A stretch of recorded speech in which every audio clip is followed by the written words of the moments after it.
Okay, let me begin with just a summary of statistical inference.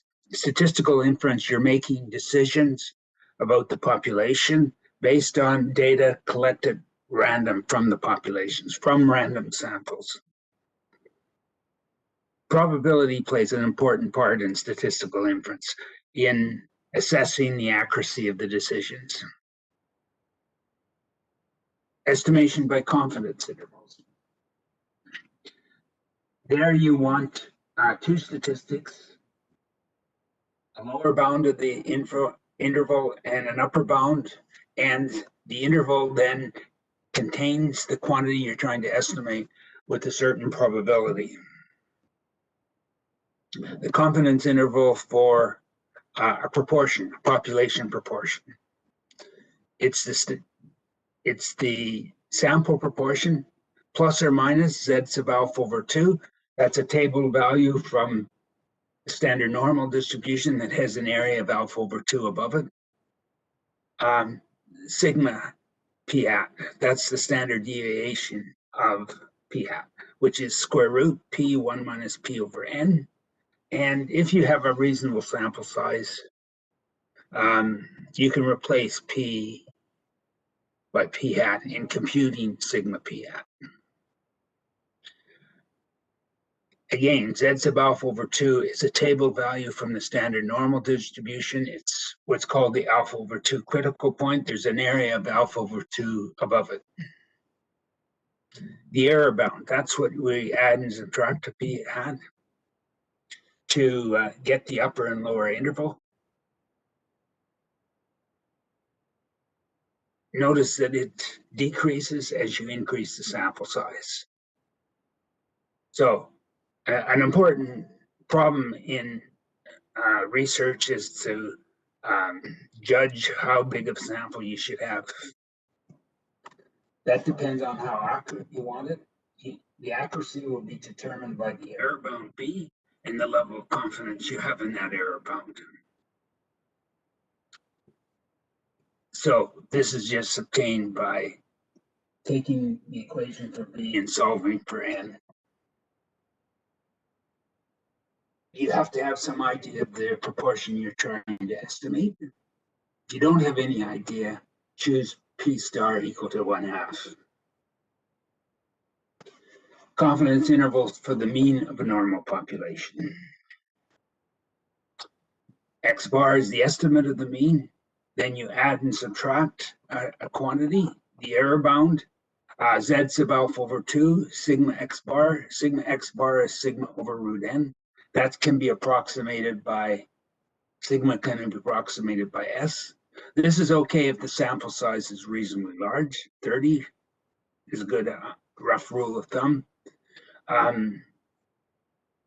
If the sample size is small, then there has to be an adjustment, and that's where the t-distribution comes into play. So the error bound there is z sub alpha over 2 sigma over root n. You can make that equal to p by choosing the sample size to satisfy this formula. How big the sample size is required depends on the variability of the population. It depends on sigma squared. So one usually has to get an estimate of that. That will be S star. Confidence intervals for the mean of the normal population using the t-distribution. Here, rather than using z sub alpha over 2, we use t sub alpha over 2. The degrees of freedom is sample size minus 1. This is to take into account the variability that you can experience with S in estimating sigma. You have to make an adjustment to this multiplier statistic, this multiplier quantity. Rather than z sub alpha over 2, use t sub alpha over 2. T sub alpha over 2 becomes z sub alpha over 2 when the degrees of freedom is infinite. Hypothesis testing. This is an important area of statistical inference. Here you're trying to just decide whether a statement, an hypothesis, is true or false. To do that, you choose a statistic. It's called the test statistic. It should indicate whether H naught is true or false. The values that indicate H naught is true will be the acceptance region. The values that indicate H naught is false will be the critical region. So you have to divide the range of possible values for the test statistics into an acceptance region and a critical region. To perform the test, you collect the data, compute the value of the test statistic, then you make the decision. If the value of the test statistic is in the acceptance region, you decide to accept H naught. If it's in the critical region, you decide to reject H naught. The critical region should consist of all values of the test statistic indicating HA is true. Hence, H naught should be rejected. HA is the research hypothesis. It's what the researcher is trying to prove. So you don't accept H naught unless there's strong proof to indicate HA. The size of the critical region will determine whether you make a type 1 error. A type 1 error is when you reject a null hypothesis when it's true. You try to keep that low, equal to 0.05 or 0.01. You don't want deciding the research hypothesis is true when it's not, with a very high probability. The value you choose, 0.05 or 0.01, is called the significance level of the test. Quite often, people choose both of those values. The significance level is the probability of making a type 1 error. Declaring HA is true when H naught is the true statement. To find the critical region, you have to find how this test statistic behaves when H naught is true, then locate the critical region in the tails of the distribution, either in the right tail or the left tail or both. Depends on which values of the test statistic indicate H naught is true.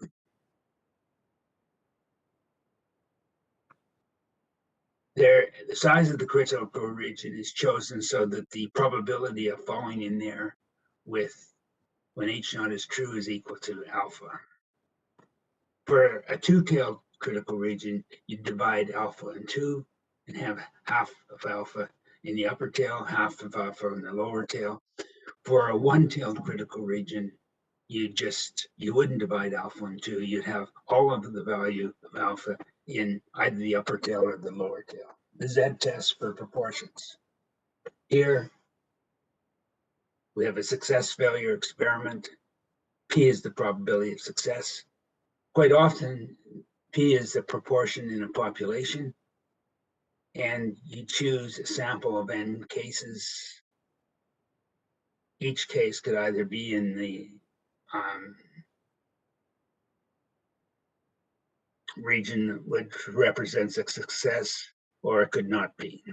So we now want to either test if the value of P is equal to some specified value versus it's not equal to that, or we might have a one-sided alternative. The test statistic is P hat minus P naught over sigma P naught. If H naught is true, sigma P hat is P naught, 1 minus P naught over n. There's the critical region, depending on whether the alternative is two-sided or one-sided. The two-sided one will be a two-tailed test. The one-sided ones will be a one-tailed test. The Z test for the mean of a normal population, large samples. Here, we have a sample of n coming from a normal population, mean mu, standard deviation sigma, both unknown. It might happen that sigma is known or can be estimated. The test statistic is the Z statistic, X bar minus mu naught, the hypothesized mean, over the standard deviation of X bar, sigma over square root of n. If you don't know sigma, you replace it by S. This won't be a big problem if the sample size is large, greater than 30. If it's less than 30, you have to take into account the extra variability in the statistic by replacing sigma by its estimate. There's the critical region. It's underneath the standard normal distribution. It's either two-tailed or one-tailed, depending on the alternative hypothesis. Here's the t-test. This is testing the mean of a normal population for small samples. So it's the same as before. Both sigma and mu are unknown, and the sample size is reasonably small. We want to test whether the mean is equal to some value against not equal, a two-sided alternative, or possibly a one-sided alternative. Again, this is what the researcher is trying to prove. There's the test statistic. It's the same as the Z statistic, except we're replacing sigma by S. That has a t-distribution, so the critical region is looked up under the t-distribution. The t-distribution is a family of distributions. They differ because of degrees of freedom. Degrees of freedom is number of observations minus 1. In this case, if you look at the table for the t-distribution, the values of t sub alpha over 2 are higher as the degrees of freedom become smaller. As the degrees of freedom approaches infinity, the critical values t sub alpha over 2, t sub alpha, approach the standard normal values. Estimating and testing variances. We've got data from a normal population, mean mu, variance sigma. We have a test for testing whether mu is equal to some value or not. The test is either the Z test or the T test. We're now consider testing values for the variance.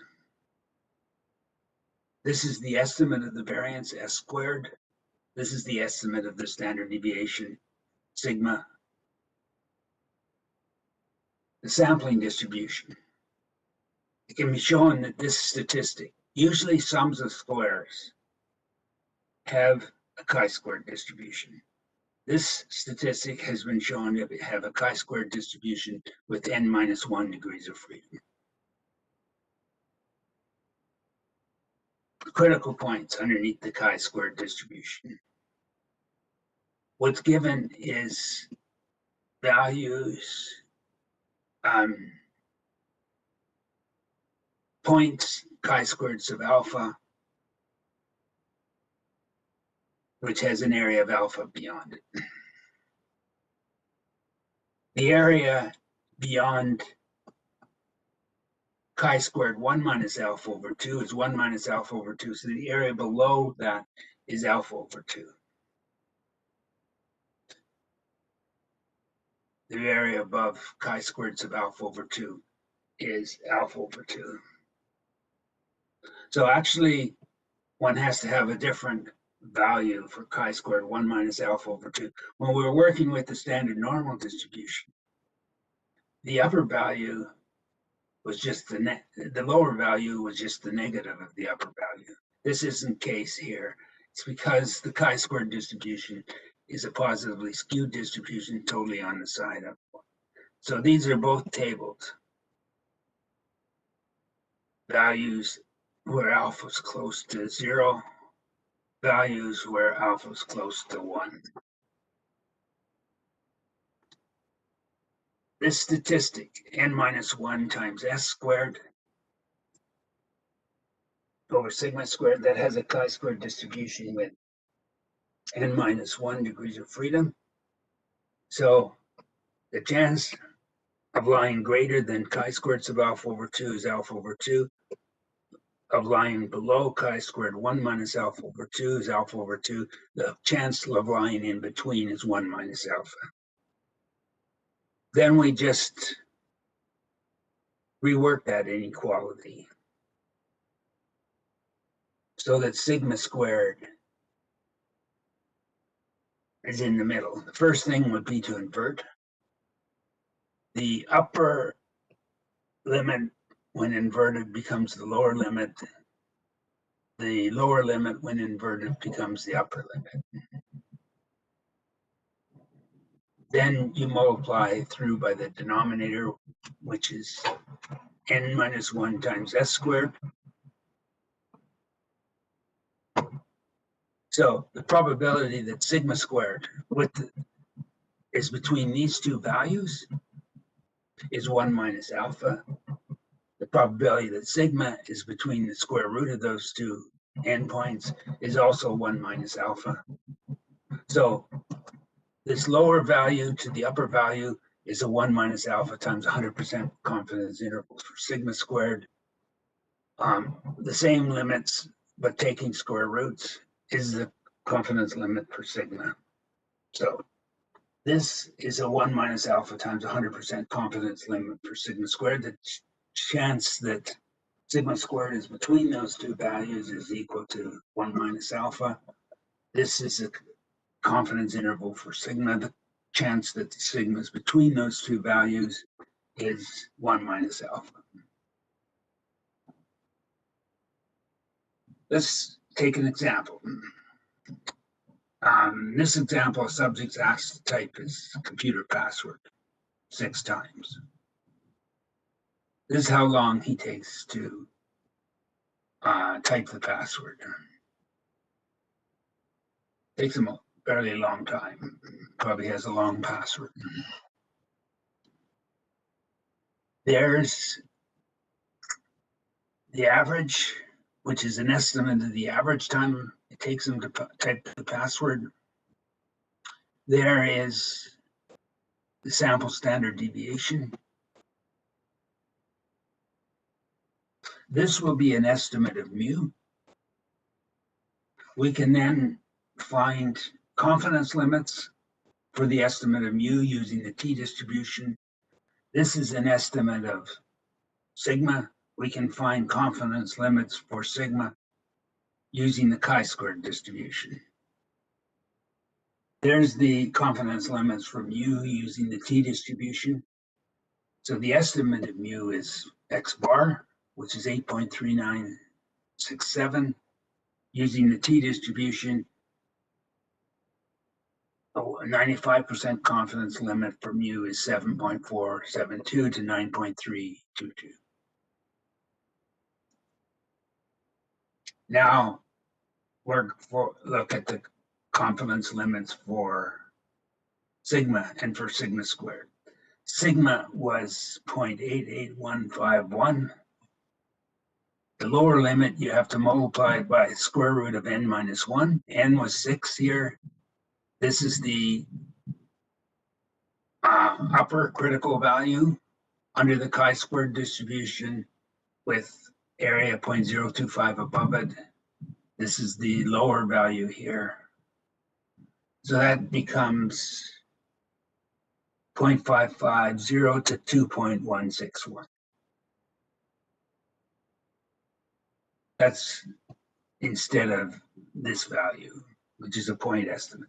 If I was estimating sigma squared, I just square both of these terms. Testing hypothesis for sigma squared and sigma. Suppose I want to test if sigma squared is equal to some value, I'll call it sigma naught squared, against the alternative that sigma squared is not equal to that value. This is the test statistic, n minus 1 s squared over sigma naught squared. That should have a chi-squared distribution if sigma naught squared is the correct standard deviation.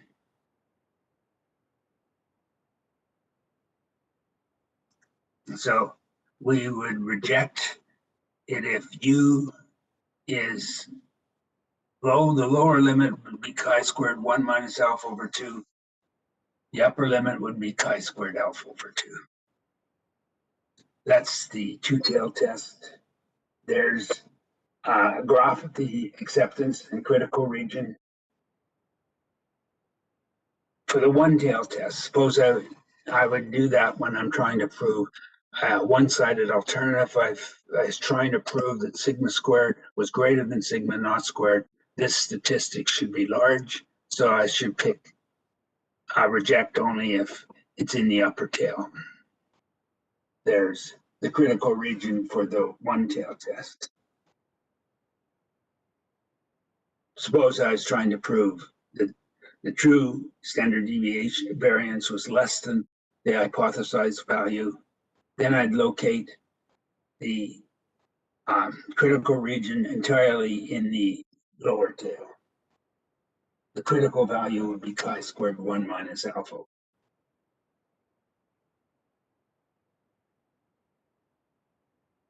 Example, suppose I have a technique for measuring blood alcohol content. It has the following properties. It's normally distributed. The measure of blood alcohol content is normally distributed. The mean is the true blood alcohol content. The standard deviation is 1.2. When you have a measurement instrument, quite often the standard deviation is known because you've used it a large number of times, and you can see how the measurements are varying about the true mean.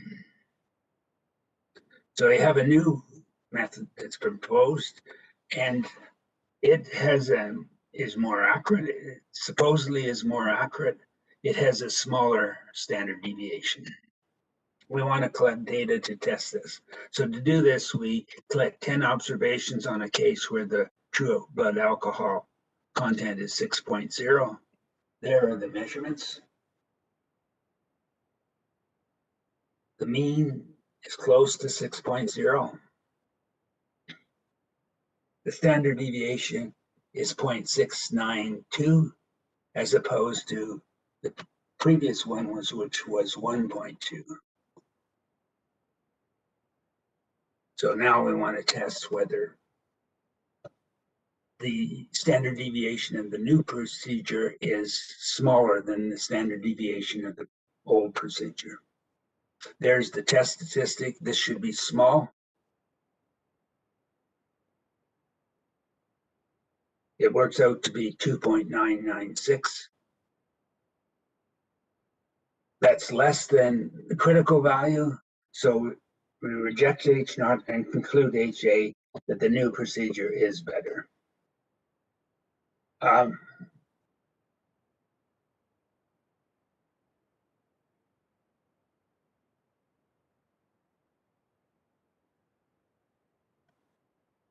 think we'll stop at this point, and the next day we'll start looking at two sample tests and two sample problems.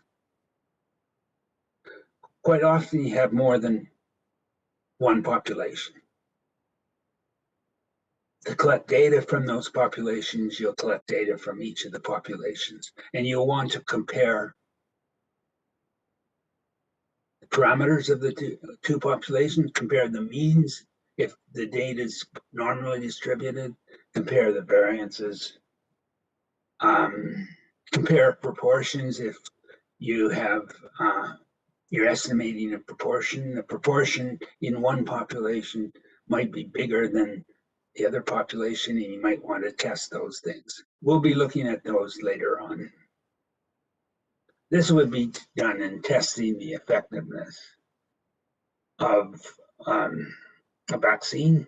Probably the biggest test for the effectiveness of a vaccine was the Salk vaccine trials. Here, the vaccine was developed to prevent polio. Polio was a devastating disease, devastating for young people, teenagers. It resulted quite often in death. If it didn't result in death, it possibly crippled the child. So in 1954, a new vaccine was developed, and they wanted to know whether it was effective or not. It was probably the biggest health experiment ever.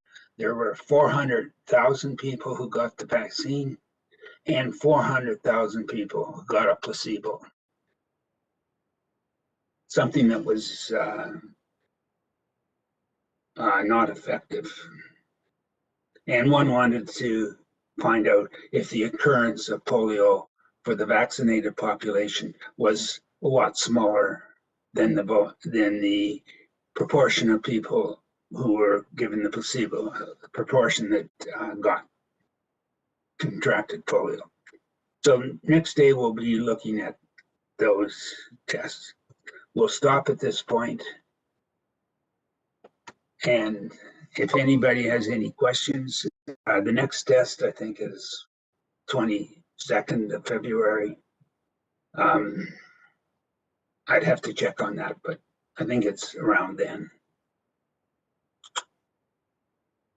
One question before we break for today. I was wondering, could you quickly review how you're calculating chi-squared for the examples that you illustrated today?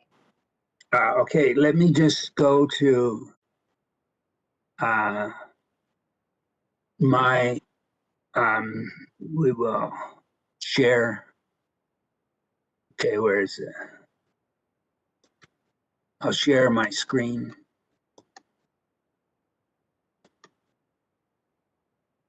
Okay, that's the PowerPoint thing. There is, I'll go to the Stats 245 webpage. Go to tables. This is tables for the standard normal distribution. They give areas up to a point underneath the standard normal distribution, 2 tables for the binomial distribution. This is the table for the chi-squared distribution. This gives you critical values. It gives you, for different degrees of freedom, the degrees of freedom is, for a single sample, is number of observations minus 1. This is the point underneath that has an area of, these are on top here are the values of alpha. They're the points, they're the areas above that point. So the area for 15 observations, that would be 14 degrees of freedom. The critical value for the chi-squared distribution that has an area of 0.99 above it is 4.660. So that would mean the area below it is 0.01. The upper one go along for 14 degrees of freedom. This is the point underneath the chi-squared distribution that has an area of 0.01 above it. That would be, 36.123. So those would be the values that would be looked up if I wanted to find a 90, well, that would have a 98% chance of capturing the value. It also has in this table 0.025, 0.05. These are for two-tailed values. So that's how you compute the value chi-squared sub alpha over 2 or chi-squared sub 1 minus alpha over 2. So you use that table. I'll go back. That's the table for the chi-square distribution.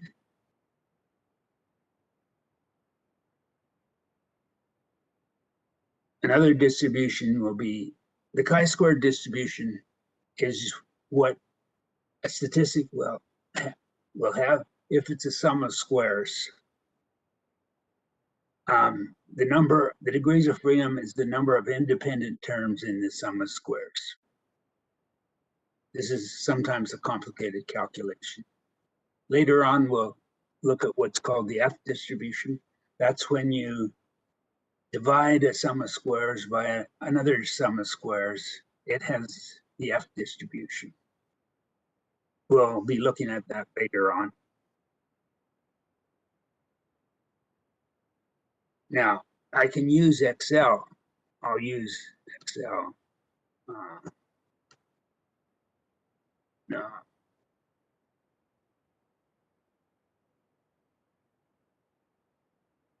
Here, I'll put the value of alpha.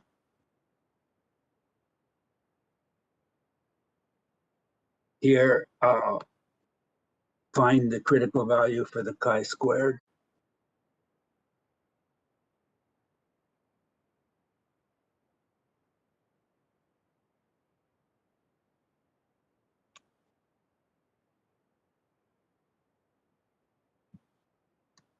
This is alpha. This is the degrees of freedom. So for alpha equal to 0.05,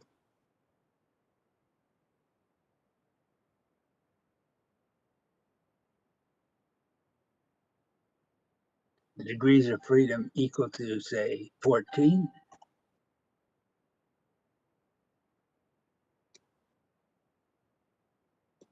Equals chi distribution.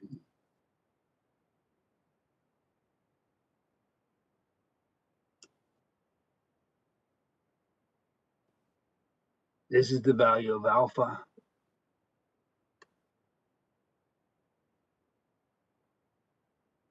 This is the degrees of freedom.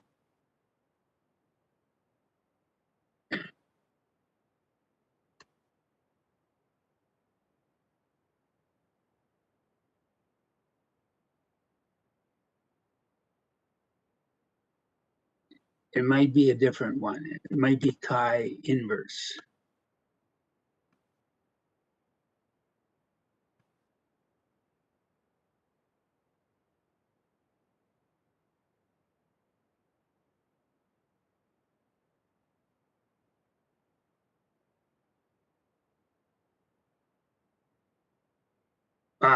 This is the probability. That's D4. This is degrees of freedom. Yeah. So that's 23.6874. If I go back to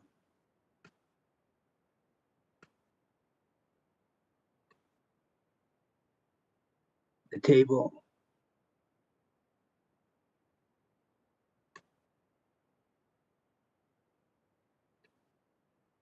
that was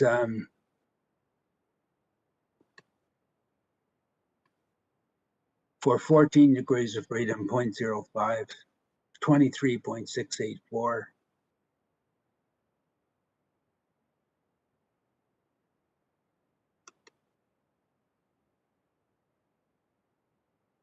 "14 degrees of freedom,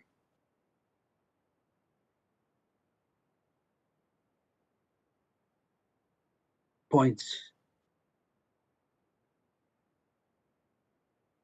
23.685.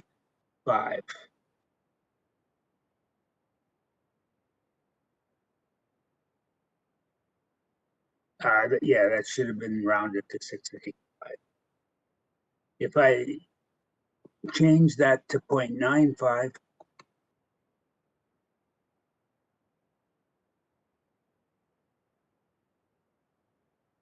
that'll be the point underneath the chi-square distribution that has an area of 0.95 above it or 0.05 below it. that's 6 point, and I'll round this to lower number digits, 3 digits. So 14 degrees of freedom, 0.95, 6.571.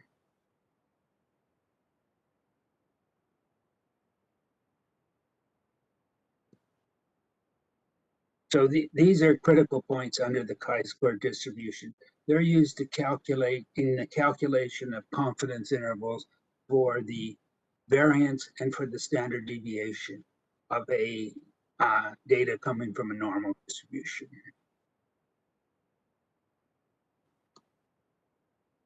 Are there any other questions?